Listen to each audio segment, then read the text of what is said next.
Smart शाळा presents आरोग्य विभागामार्फत जिल्हा परिषद डिजिटल उच्च प्राथमिक शाळा बोर्डा येथे पावसाळ्यात होणाऱ्या आजाराबद्दल जनजागृती। आजूबाजूला साफसफाई ठेवायची आहे की नाही? आपल्या घरी तुमच्या घरी साफसफाई ठेवा आणि आजूबाजूला पण सांगायचं। आम्हाला शाळेमध्ये ट्रेनिंग दिलं म्हणा, सांगितलं म्हणा आम्हाला डेंग्यूचं हे साफसफाई नाही राहिली तर डेंग्यूची बिमारी होते, मलेरिया होते, चिकनगुनिया होते। आपल्या घरचे टाके साफ करायला सांगायचं आपल्या आई बाबांना। त्या टाक्यामध्ये चिल्लुके होऊ द्यायचे नाही। चिल्लुके माहित आहे का? टाक्यामध्ये असं लिव करतात पहा। तर आपण घरी गेल्यानंतर आपले टाके पाहायचे आणि त्या टाक्यामध्ये जर चिल्लुके असेल तर आपल्या आई बाबाला सांगायचं तर हे चिल्लुकेमुळे मलेरियाचे मच्छर तयार होतात, डेंग्यूचे मच्छर तयार होतात, तर हे साफ करा म्हणून सांगाल की नाही? आणि कोणताही ताप असेल तर अगोदर उपकेंद्रामध्ये येऊन कोणाला जरी ताप आला तर लवकर येऊन उपकेंद्रामध्ये गोळी घ्यायची आणि रक्त देऊन जायचं। घरीच राहायचं नाही झोपून।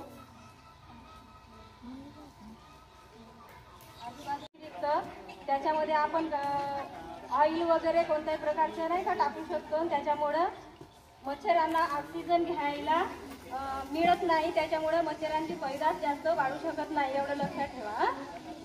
कोणताही ऑइल टाकू शकता।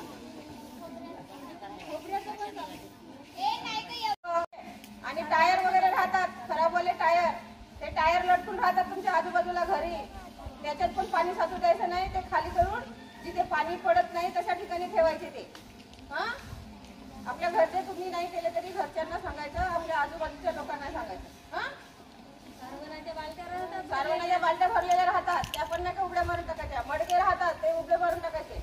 आम्ही तर तसं गावामध्ये फिरतो आणि आम्ही मारतो, पण तुम्ही पण सांगायचं आपल्या आई बाबांना नाही का, हे असं ठेवायचं नाही, याच्यामुळे बिमारी होते म्हणून नाही का।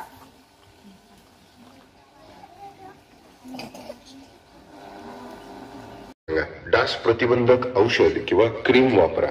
तर आशाताई, ताप येणाऱ्या लोकांवर लक्ष ठेवा, त्यांना वेळेत टेस्टसाठी पाठवा। मलेरियाची माहिती देऊन गावात जनजागृती वाढवा। कुठे पाणी साचतंय का यावरही लक्ष ठेवा। मलेरिया हा टाळता येणारा आजार आहे, पण त्यासाठी आपण सगळ्यांनी एकत्र काम केलं पाहिजे। आपली सावधगिरी, आपली सजगता हेच खरं औषध आहे। मलेरियावर उपचार आहे, पण टाळणं हाच खरा शहाणपणा। नमस्कार, आज आपण संसर्गाचे आजार यामध्ये चिकनगुनिया याची माहिती घेणार आहोत। पाहूयात, चिकनगुनिया संसर्गजन्य आजार आहे। हा विषाणू सुद्धा एडिस इजिप्टी याच डासाच्या चाव्यामुळे माणसाच्या शरीरात प्रवेश करतो। डेंग्यू प्रमाणेच हा डास सुद्धा दिवसा चावतो आणि साचलेल्या स्वच्छ पाण्यात वाढतो। हा आजार नक्की कसा होतो? जर एखाद्या डासाने एखाद्या चिकनगुनिया ग्रस्त माणसाला चावलं आणि तोच डास दुसऱ्या निरोगी माणसाला चावला तर आजार पसरतो। चिकनगुनिया थेट माणसात पसरत नाही। आता पाहूयात चिकनगुनियाची लक्षणं काय असतात। डास चावल्यानंतर 5 ते 12 दिवसांनी लक्षणं दिसतात।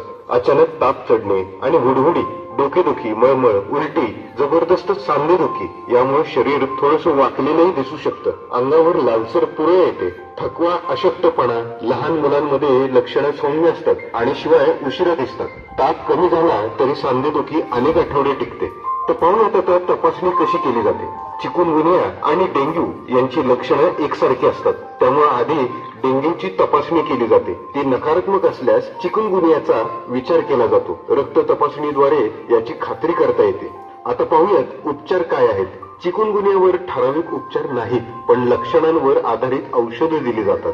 सांधेदुखी कमी करण्यासाठी वेदनाशामक गोळ्या, भरपूर पाणी, आराम आणि पोषणयुक्त आहार घ्यावा लागतो। स्वतःच्या मनाने औषधं घेऊ नका, डॉक्टरांचा सल्ला घ्यायला सांगा। काळजी कशी घ्यायची? डासांपासून बचाव आणि डासांची पैदाइश रोखणे हाच मुख्य उपाय आहे। साचलेल्या पाण्याची विल्हेवाट लावा। टाक्या, ड्रम्स, कुंड्या, फुलपात्र झाकून ठेवा। आठवड्यातून एकदा कोरडा दिवस पाळा। मच्छरदाणी वापरा। दिवसा झोपताना सुद्धा मच्छरदाणी वापरणं बंधनकारक ठेवा।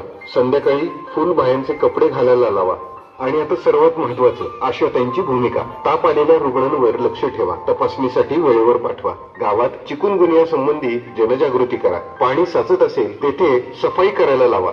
ग्राम आरोग्य समिती, महिला गट यांच्या मदतीनं स्वच्छता मोहिमा राबवा। एकत्र येऊनच चिकनगुनियावर मात करता येईल। आपण सतर्क राहिलो, वेळेत उपचार केले, डासांची पैदाइश थांबवली तरच हा आजार सहज टाळता येणार आहे। डास वाढू देऊ नका, चिकुनगुनियाला थारा देऊ नका. हा व्हिडिओ कसा वाटला कमेंट सेक्शन मध्ये नक्की सांगा. हेल्थ धन्यवाद. कृपया लाईक करा, शेअर करा, कमेंट्स करा आणि चॅनलला प्लीज सबस्क्राईब करा. थँक्यू.